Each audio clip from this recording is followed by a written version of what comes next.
Chapter 610 ने शायद lookism का सबसे बड़ा सीक्रेट रिवील कर दिया है और शॉकिंगली ये सीक्रेट गैप्योंग किंग शिंगन यामाजाकी से रिलेटेड नहीं है। ये सीक्रेट है डैनियल पार्क के बर्थ का।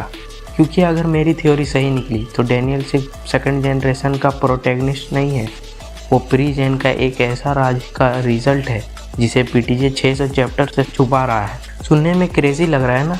तो चैप्टर 610 में जब सब लोग प्री जेन के मॉन्स्टर को देख रहे होते हैं, देखकर हाइप कर रहे थे, पीटीजे ने बीच में एक सीन डाल दिया डैनियल की मदर डैनियल के फादर का और उनके बीच एक नॉर्मल सी कन्वर्सेशन। लेकिन लुकिज्म में कोई भी सीन नॉर्मल नहीं होता। डैनियल की मदर स्ट्रगल कर रही थी चाइल्ड करने में, तो डैनियल के फादर एक अजीब कॉन्फिडेंस के साथ बोलते हैं, मैं तुम्हें डेफिनेटली प्रेग्नेंट करूँगा। अब पहली नज़र में ये रैंडम डायलॉग लगता है, लेकिन उसके तुरंत बाद डैनियल की मदर रिप्लाई करती है, तुम आज अजीब बिहेव कर रहे हो। और यही लाइन पूरी थ्योरी की फाउंडेशन है। सोचो, अगर हस्बैंड वाइफ के बीच नॉर्मल कन्वर्सेशन हो रही है तो वाइफ को ये क्यों लगेगा कि उसका हस्बैंड स्ट्रेंज बिहेव कर रहा है? उसने ऐसा क्या नोटिस किया? उसकी पर्सनैलिटी, उसका कॉन्फिडेंस या कुछ और पीटीजे ने आंसर नहीं दिया। और जब पीटीजे आंसर नहीं देता तब यूजुअली उसके पीछे बहुत बड़ा सीक्रेट होता है। अब चैप्टर 610 में एक और चीज़ हुई। प्री जेन के ऑलमोस्ट सारे इंपॉर्टेंट लेजेंड्स एक साथ इंट्रोड्यूस हुए। गैप्योंग किंग, बेको क्वॉन, मुजिन जिन, जिन्योंग पार्क और कुछ नए मिस्टीरियस कैरेक्टर्स। क्वेश्चन ये है, पीटीजे ने डैनियल के पेरेंट्स का सीन और प्री जेन का सेटअप एक ही चैप्टर में क्यों रखा? क्योंकि मुझे लगता है ये दोनों स्टोरीज कनेक्टेड है और कनेक्शन है डैनियल खुद। पूरी स्टोरी में जिन्योंग पार्क का डैनियल के साथ ऑब्सेशन नॉर्मल नहीं था। उसका रिएक्शन अलग था, उसकी क्यूरोसिटी अलग थी, उसका बिहेवियर अलग था। जैसे डैनियल कोई ऑर्डिनरी लड़का नहीं बल्कि किसी पुरानी कहानी का मिसिंग पीस हो। अब चैप्टर 610 ने हमें डैनियल के बर्थ के अराउंड मिस्ट्री भी दे दी। यानी पीटीजे जानबूझकर ऑडियंस का फोकस उस डायरेक्शन में ले जा रहा है। मेरी थ्योरी सिंपल है, डैनियल का बर्थ एक एक्सीडेंट नहीं था, उसका एग्जिस्टेंट प्लान था। हो सकता है डैनियल के फादर का कनेक्शन डायरेक्टली प्री जेन के किसी मेजर फिगर से हो, या फिर डैनियल एक ऐसी ब्लड लाइन कैरी करता जिसके बारे में अब तक किसी को पता ही ना हो और इसी वजह से उसका पोटेंशियल सबसे अलग निकला। इसी वजह से उसका सेकंड बॉडी मिस्ट्री बनी। इसी वजह से स्टोरी बार बार डैनियल को बाकी सबसे अलग ट्रीट करती है। लेकिन रुक जाओ, ये थ्योरी यहीं ख़त्म नहीं होती, क्योंकि चैप्टर 610 ने एक और शॉकिंग चीज़ रिवील की। एक ऐसा मॉन्स्टर जिसके सामने टाइगर भी कुछ नहीं था। एक ऐसा आदमी जिसके खिलाफ प्री जेन के लेजेंड्स को एकजुट होना पड़ा। और अगर ये सच है तो गैप्योंग किंग शायद कभी स्ट्रॉन्गेस्ट था ही नहीं। सब लोग सोचते हैं कि प्री जेन एक लेजेंडरी जनरेशन थी जहाँ मॉन्स्टर एक साथ पैदा हुए थे। लेकिन अगर मैं कहूँ, प्री जेन का पर्पस स्ट्रॉन्ग बनना नहीं था बल्कि एक मॉन्स्टर को रोकना था। और चैप्टर 610 ने पहली बार हमें उस मॉन्स्टर की असली झलक दिखा दी। एक ऐसा आदमी जिसने टाइगर को नंगे हाथों फाड़ दिया और जिसके खिलाफ पूरी प्री जेन को यूनाइट होना पड़ा। चैप्टर 610 में पीटीजे ने एक सीन दिखाया जो शायद लोगों ने हाइप में इग्नोर कर दिया।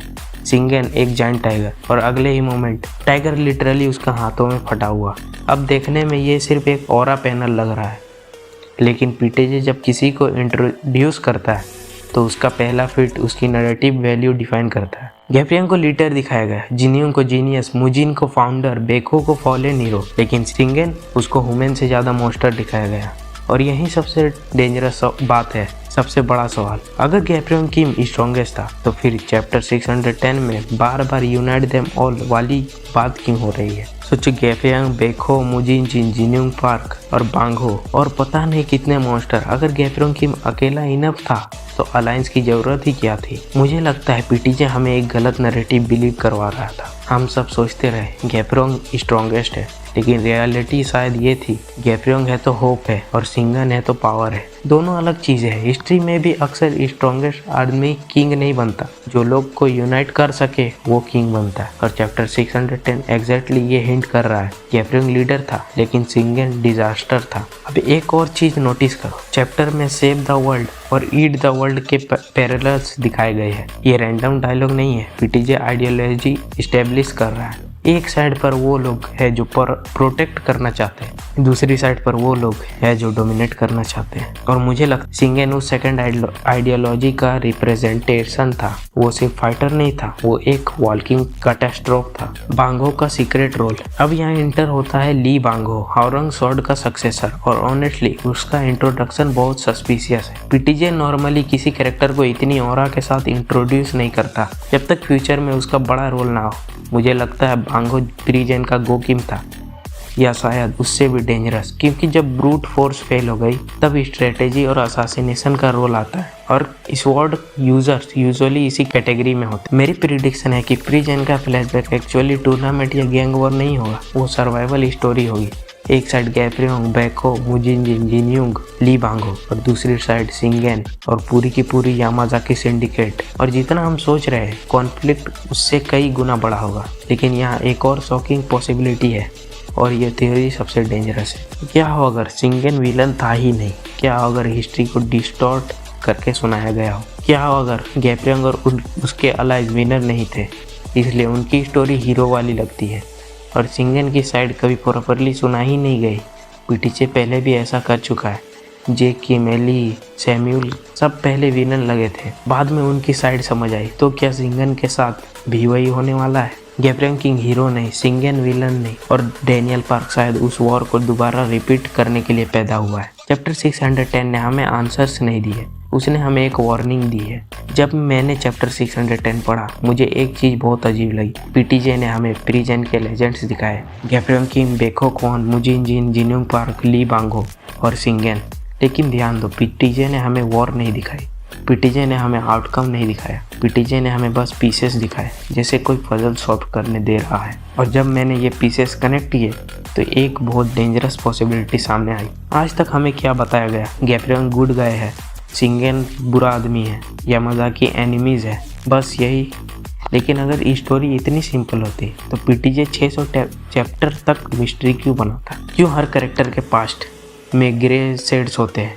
क्यों हर विलन बाद में ट्रेजिक निकला?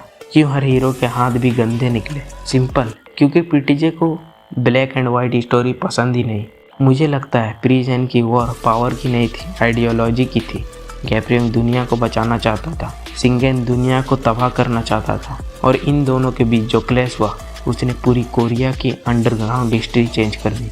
इसीलिए चैप्टर 610 में पैरेलल आता है, save the world versus eat the world. PTJ literally theme बता रहा है, 2 किंग्स, 2 विजन्स, 1 वर्ल्ड। अब यहाँ थ्योरी डेंजरस हो जाती है। डैनियल पार्क इंट्रोडक्शन याद करो, fat, weak, build, zero talent, लेकिन फिर भी सबसे ज़्यादा पोटेंशियल, सबसे मिस्टीरियस बॉडी, सबसे ज़्यादा कनेक्शन, सबसे ज़्यादा सीक्रेट्स। क्वेश्चन है, why Daniel, why not Vasco, why not Jack, why not Jake? क्योंकि डैनियल सिर्फ प्रोटैगनिस्ट नहीं है, डैनियल पैरेलल है। जैसे गैफ्रियोंग एक जनरेशन का सेंटर था, वैसे ही डैनियल नेक्स्ट जनरेशन का सेंटर है। और पीटीजे चैप्टर 610 में हमें ये इनडायरेक्टली बता रहा है प्रीजेन की कहानी खत्म नहीं हुई, वो बस रीस्टार्ट हुई है। अब सुनो सबसे डेंजरस पार्ट, चैप्टर 610 में जिनयुंग और गैफ्रियोंग की फर्स्ट मीटिंग दिखाई गई।